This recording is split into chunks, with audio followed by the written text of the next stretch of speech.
아멘. 영광의 말씀을 주님께 돌리십시다.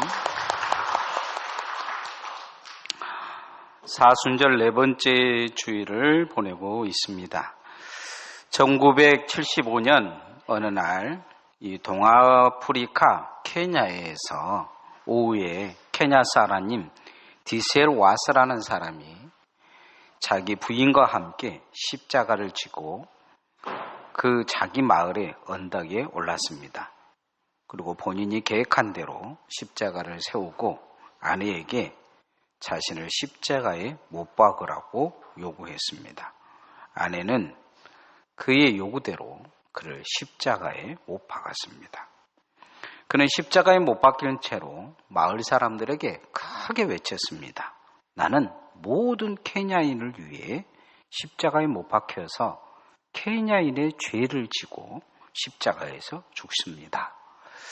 남편이 시킨 대로 남편을 십자가에 못 박은 이 부인은 그 자리에서 쇼크로 그 자리에서 죽습니다. 그리고 이 다니엘 와스는 이 마을 사람들에 의해서 강제로 이 십자가에서 끌려 내려오게 됩니다.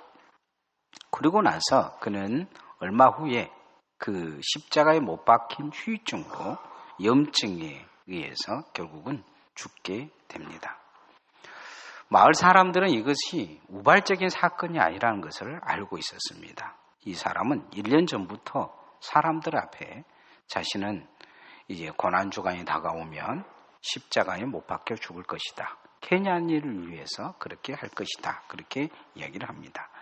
이 사람이 정신병력이 있는지 없는지는 정확하지 않지만 예수님의 흉내를 위해서 십자가에 못 박혀 죽었습니다. 그런데 우리는 알고 있는 것이 이 사람이 진 십자가는 아무 의미가 없는 것이죠. 어찌 보면 아주 잘못된 것이고 예수님을 잘못 믿은 것입니다. 예수님이 십자가를 지고 자기 십자가를 지고 나를 따라오라고 한 이 구절을 잘못 해석한 것이죠. 예수님의 십자가를 잘못 인식한 것입니다. 오늘날의 많은 사람들도 예수님의 십자가를 잘못 인식해서 내가 지고 있는 십자가를 이라고 말하는 그것이 뭔가 문제가 있는 것을 보게 됩니다. 정말 예수님이 말씀하신 십자가를 지고 가고 있는지 우리 자신을 잘 뒤돌아봐야 합니다. 어떤 사람은 자기가 잘못해놓고도 사람들에게 욕을 얻으면 그것이 십자가인 줄 알아요. 자기의 잘못을 깨달아야 되는데 사람들이 그를 비난한다 그래서 그게 십자가인 줄 알고 십자가 지고 가고 있다고 생각한 사람들도 있습니다. 인식의 문제이죠. 예수님의 당시 십자가는 자랑스럽지가 않았습니다. 그것은 약자의 십자가요. 그것은 죄인의 십자가요. 발가벗겨졌기 때문에 수치의 십자가였습니다. 예수님은 그런데 그런 십자가를 선택하셨습니다. 죄가 없음에도 불구하고, 왜냐하면 죄 없는 자가 인류를 위해 죽어줘야 그 죄의 문제가, 인류의 죄의 문제가 해결되기 때문에 하나님의 아들이신 성자 하나님이 이 땅에 오셔서 성육신하시고 십자가를 지신 것입니다. 인류를 위해 십자가를 져주신 것이죠. 그래서 누구든지 예수 그리스도를 믿으면 그 십자가의 공로로 말미암아 죄가 사해지고 모든 자들이 예수 그리스도로 말미암아 구원을 얻게 된 것입니다. 천하에 구원 얻을 만한 이름은 예수밖에 없다는 것은 예수 그리스도께서 죄가 없음에도 불구하고 나를 위해 십자가에 못 박혀 죽으셨기 때문입니다. 우리는 이것을 오늘 믿습니다. 그런데 오늘날에 보면 십자가가 곳곳에 걸려져 있는데 그곳에 특징이 있습니다. 그것은 어떤 곳이냐? 사람들의 피난처가 되고 고통받은 자들을 치료해주고 많은 사람들을 돌봐주는 곳에 예수 그리스도의 십자가가 구원의 상징처럼 있습니다. 병원에 가도 십자가가 있는 이유도 그렇습니다. 적십자에 빨간 십자가가 있는 것도 그렇습니다. 어느 곳에 가든지 예수 그리스도의 십자가 형태를 가지고 있는 곳에는 구원의 상징과 평화의 상징과 섬김의 상징이 있습니다. 십자가는 이론과 교리가 아니라는 것이죠. 오늘날 우리가 십자가 정신을 가지고 살아야 될 이유 중에 한 가지는 어디에 있느냐? 그것에 바로 내가 지고 갈 십자가가 있기 때문입니다. 십자가의 의미가 거기에 있기 때문이죠. 예수 그리스도께서 지고 간 첫 번째 십자가의 의미는 어떤 의미가 있느냐? 내가 지고 가야 될 십자가는 어떤 의미를 가지고 있느냐? 그 십자가는 다른 십자가가 아니고 고통스럽고 고난을 지고 가는 십자가가 아닌 그 십자가의 의미에는 내가 가져야 될 예수 그리스도의 사랑의 십자가가 있는 것입니다. 따라합시다. 사랑의 십자가를 지고 갑시다. 내가 지고 가야 될 십자가 어떤 십자가냐? 사랑의 십자가입니다. 성경에 보면 선한 사마리아인의 비유가 나옵니다. 예수님이 이 비유를 하시기 전에 성경에 능통한 서기관이 주님께 와서 묻습니다. 어떻게 영생을 얻을 수 있습니까? 어떻게 이웃에게 진정한 사랑을 베풀 수가 있습니까? 누가 진정한 나의 이웃입니까? 이런 거에 묻습니다. 그 물음에 대한 답으로 예수님이 선한 사마리아인의 비유를 말씀하십니다. 이 비유는 우리가 익히 안 것처럼 어떤 한 사람이 예루살렘에서 여리고로 내려가는데 강도를 만납니다. 거의 죽을 지경이 돼요. 그런데 그것을 보고 지나간 사람이 있었습니다. 그것은 성경에 능통한 제사장이었습니다. 그리고 그냥 모르고 지나가요. 또 한 사람이 지나갑니다. 그것도 성전에서 하나님의 사랑을 섬긴다고 하나님을 섬기는 레위인이었어요. 그도 지나가 버립니다. 그런데 세 번째 사람이 지나가면서 그를 주막에 데리고 가서 치료해주고 돌보고 돈까지 주면서 돌봐달라고 합니다. 부족하면 돌아오면서 그를 다시 그 비용을 다 태겠다고 이야기한 사람이 있습니다. 그 사람은 누구냐면 유대인들이 왼수같이 여긴 사마리아인이었습니다. 이 비유를 말씀하시면서 예수님이 물어보십니다. 이 성경에 능통한 서기관에게 누가 진정한 이웃이냐? 그러자 이 서기관이 마지못해서 대답한 것이 사마리아인입니다. 이렇게 이야기합니다. 여기에는 그냥 착한 것에 대한 의미를 가지고 있지 않습니다. 깊은 깨달음이 여기에 있습니다. 유대인들은 사마리아인을 어떻게 여겼느냐? 왼수로 여겼습니다. 괴 취급을 했다는 것이죠. 지금도 서로 왼수처럼 여깁니다. 사마리아인 지역에 버스가 지나가면 사마리아인들이 돌을 집어 던질 정도로 왼수로 여깁니다. 그런데 강도 만난 사람, 이 사람은 어떤 사람이냐? 유대인이라는 거죠. 같은 동족이 강도 만나 있는데 하나님을 잘 섬긴다고 하는 사람들, 왼수도 아니고 동족인데 그냥 버리고 지나갑니다. 두 사람이나 그렇죠. 두 사람 다 예배드리고 내려가는 사람들입니다. 그런데 예루살렘 성전하고는 상관없는 이 사마리아인이 예루살렘에서 여리고로 내려가면서 강도 만난 왼수 같은 민족의 사람을 구해줍니다. 도와주고 비용도 됩니다. 돌아오면서 그를 돌보겠다고 이야기를 합니다. 그에게는 성경을 일단 놔두고 그의 마음속에 왼수도 사랑할 수 있는 마음이 있었습니다.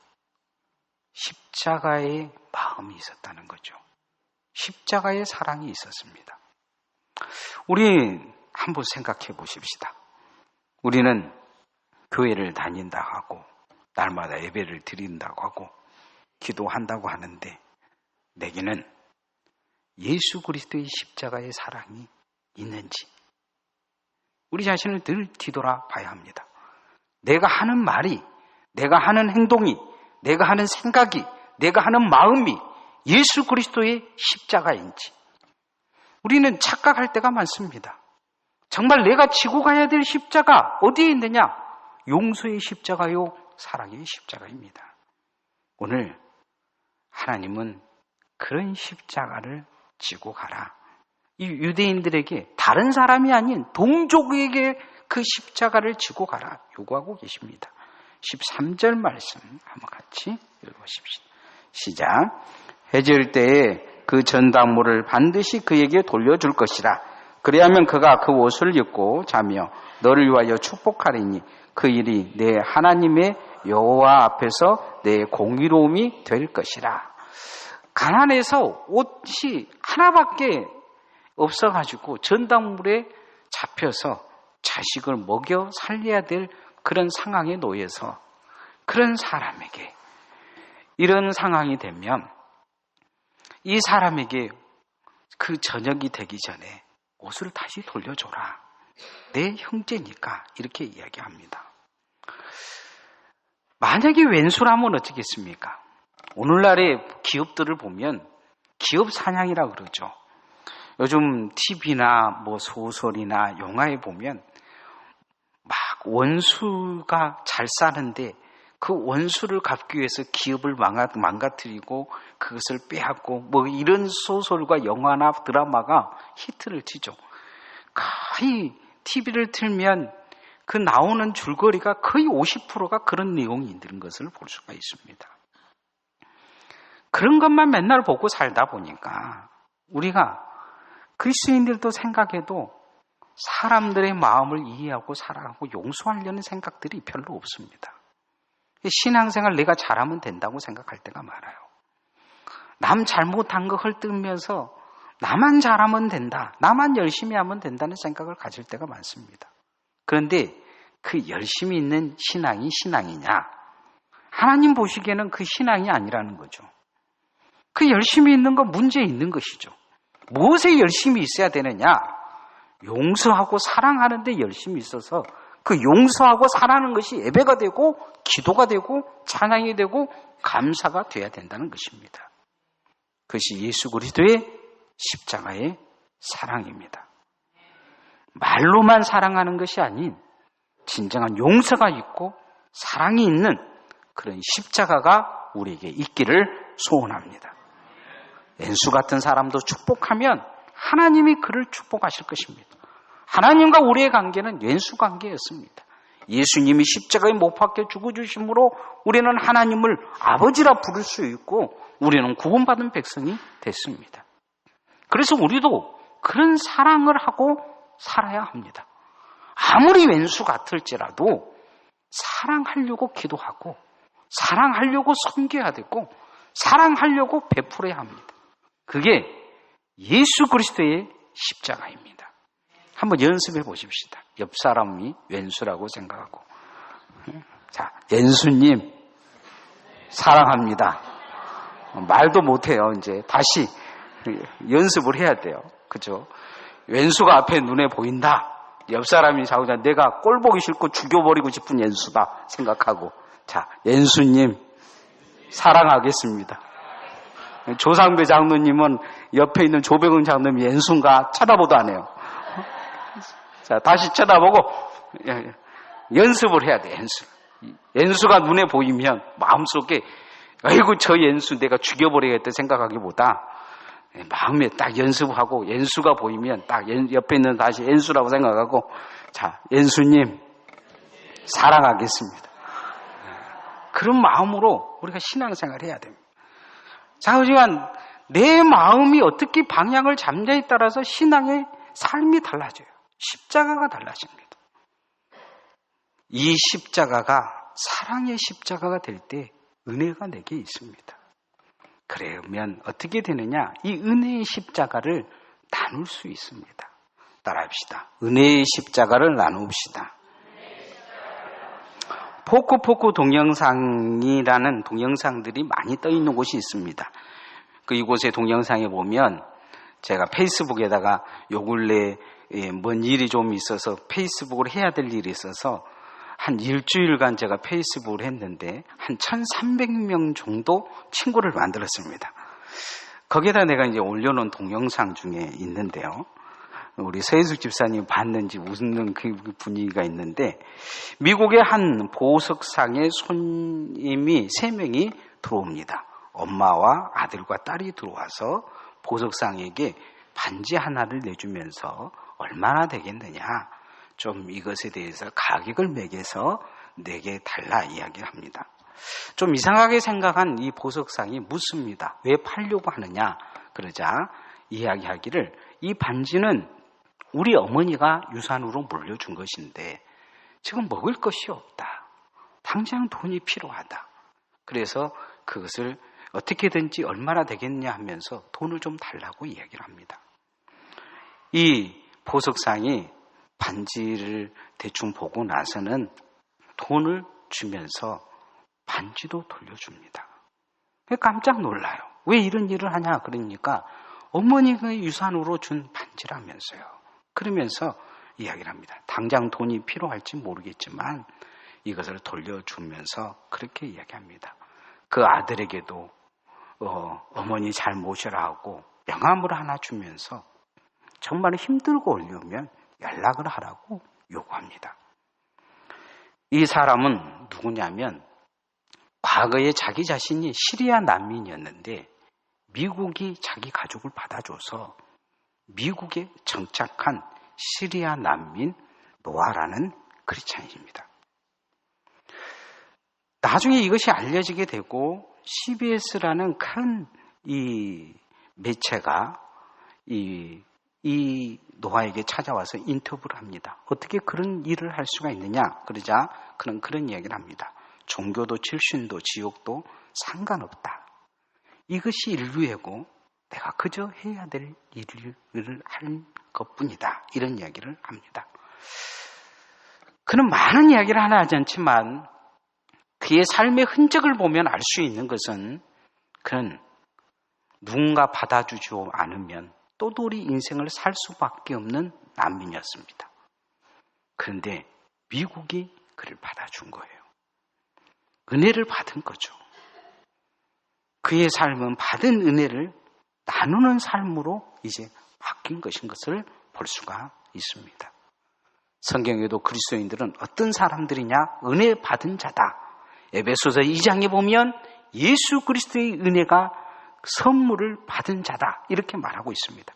거저 받았으니 거저 주은 것이 무엇이냐? 은혜라고 이야기하고 있는 걸 보게 됩니다. 예수 그리스도께서는 십자가에 못 박혀 죽으시면서 누구든지 자기 자신을 믿으라 이야기하고 계십니다. 우린 주일학교 때부터 배운 노래 찬양이 있죠. 돈으로도 못 가요. 힘으로도 못 가요. 그 무엇을 요구하신 게 아니고 거저 은혜로 우리에게 구원을 허락하셨습니다. 거저 받은 은혜가 우리에게 있습니다. 예수 그리스도의 십자가는 은혜의 십자가입니다. 우리가 이 땅에서 가져야 될 십자가가 뭐냐? 은혜의 십자가인 줄 믿습니다. 은혜가 은혜되게 사는 방법이 있습니다. 그건 뭐냐면 내가 받은 은혜를 남에게 나누어 주는 것입니다. 조건 없이 나누어 주는 것입니다. 조건 없이 섬겨주는 것입니다. 조건 없이 그렇게 헌신해 주는 것입니다. 오늘 성경은 이스라엘 백성들이 애굽에 해방되는 때의 은혜를 기억하고 은혜를 나누는 자가 되라 요구하고 계십니다. 17절, 18절 말씀 한번 같이 읽어보십시다. 시작. 너는 객이나 고아의 송사를 억울하게 하지 말며 갑의 옷을 전당 잡지 말라. 너는 애굽에서 종되었던 일과 내 하나님 여호와께서 너를 거기서 속량하신 것을 기억하라. 이러므로 내가 내게 이 일을 행하라 명하노라. 너는 기억하라 이렇게 말씀하고 있습니다. 종되었던 걸 기억하라. 속량되었던 것을 기억하라. 우리가 구원받은 것을 기억해야 될 줄 믿습니다. 누군가 신앙이 없다면 그 신앙 없는 것에 대해서 우리는 기억하고 내 은혜를 나눠주고 기도해주고 섬겨줄 수 있는 은혜가 있기를 소원합니다. 신앙생활을 잘못하면 바리새인처럼 될 수 있습니다. 바리새인들의 특징은 어떤 특징이냐면 계급주의 신앙을 가지고 있습니다. 그래서 신앙이 좋은 사람과 낮은 사람의 차등을 두고 그들은 행동하고 계급을 만들어서 신앙의 자기 단계를 아주 높게 만들어 놓은 것입니다. 늘 비판하다 보면 다른 사람의 신앙을 깎아야 내 신앙이 올라가니까 다른 사람을 깎는 신앙으로 성장한 거죠. 오늘날 우리가 신앙생활 잘못하면 바리새인처럼 남의 신앙 깎으면서 내 신앙 높이는 사람으로 성장할 가능성이 있습니다. 거기에는 은혜가 없습니다. 그런 사람들을 통해서 누구도 하나님의 사람으로 세워질 일이 없습니다. 그런 사람들 가까이 가면 누구든지 다칩니다. 아프고 힘들어합니다. 고통스러워합니다. 마음이 갈기갈기 찢겨질 가능성이 있습니다. 그러나 주의 은혜를 담고 있는 사람들 가까이 가면 고통이 있는 자는 치유받게 될 것입니다. 연약한 자는 세움을 얻게 될 것입니다. 넘어진 자는 일어설 수 있을 것입니다. 저는 우리 섬과 나눔의 교회 성도들이 이 은혜의 십자가가 있기를 소원합니다. 우리 교인들 보면 아픔 없는 사람이 없습니다. 다 아픔의 이유가 있습니다. 삶의 이유가 있습니다. 열심히 하지 못한데도 이유가 있습니다. 내가 그 이유를 조금만 알려고 하면 내가 힘을 더해 줄 수 있고 손을 잡아줄 수 있고 일으켜 줄 수 있습니다. 그가 울 때 눈물 닦아줄 수 있습니다.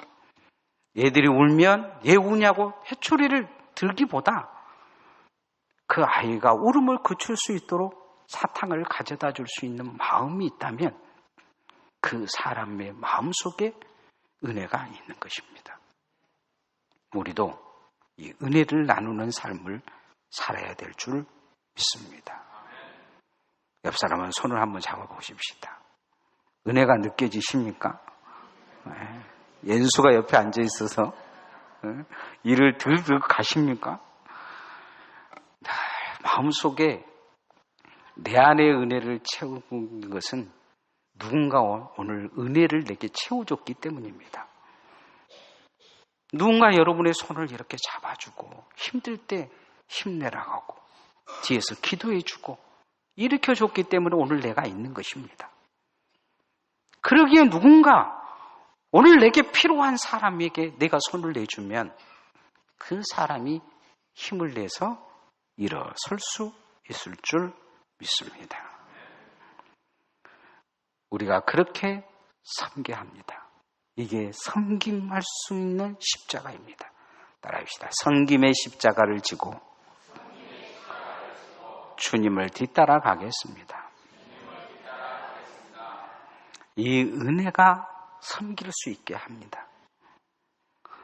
노먼 루이스라는 사람이 쓴 하나님은 무엇을 원하는가라는 책에 보면 어떤 아이가 교회에 헌금을 하는데 예배당을 짓는데 너무 많은 돈을 헌금한 거예요. 어른들이 헌금할 수 있는 일하는데 한 3개월 정도 된 그 월급으로 헌금을 한 거죠. 목사님이 이 아이가 누군지 궁금했어요. 그리고 이제 예배당을 헌당하면서 그 아이가 올 줄 알았는데 오지 않은 거예요. 그래서 그 아이를 찾아간 거죠. 왜 안 왔냐 그랬더니 이 아이가 하는 말이 제대로 입고 갈 옷이 없다. 그 이야기를 한 거예요.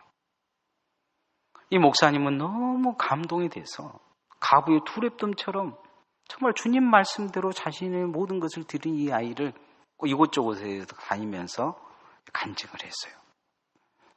어느 큰 교회 가서 간증을 하는데 어떤 이 설교를 듣고 부자 교인이 와가지고 여인이 지갑을 딱 꺼내면서 돈을 두툼하게 꺼내면서 이 목사님에게 딱 주면서 그렇게 얘기를 하는 거예요. 그 아이 옷 좀 사주세요. 이 목사님이 너무 충격을 먹은 거죠. 그러면 그 부인에게 그런 이야기를 했어요. 제가 그런 설교를 한 것은 옷 사달라고 이야기한 것이 아니고 당신도 그리스도 안에서 그런 섬김을 갖는 사람이 되라고 설교한 것입니다. 하고 그 돈을 돌려줬다고 합니다.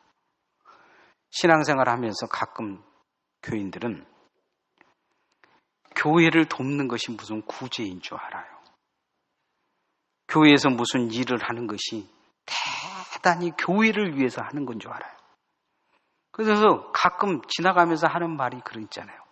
내가 교회를 위해서 얼마나 큰 일을 했는데, 내가 무엇을 했는데, 이렇게 이야기를 해요.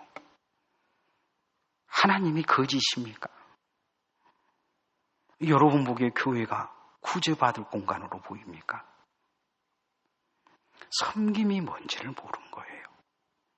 내가 무엇을 섬겨야 되는지를 이해하지 못한 거죠. 가끔은 교인들이 그런 이야기를 해요.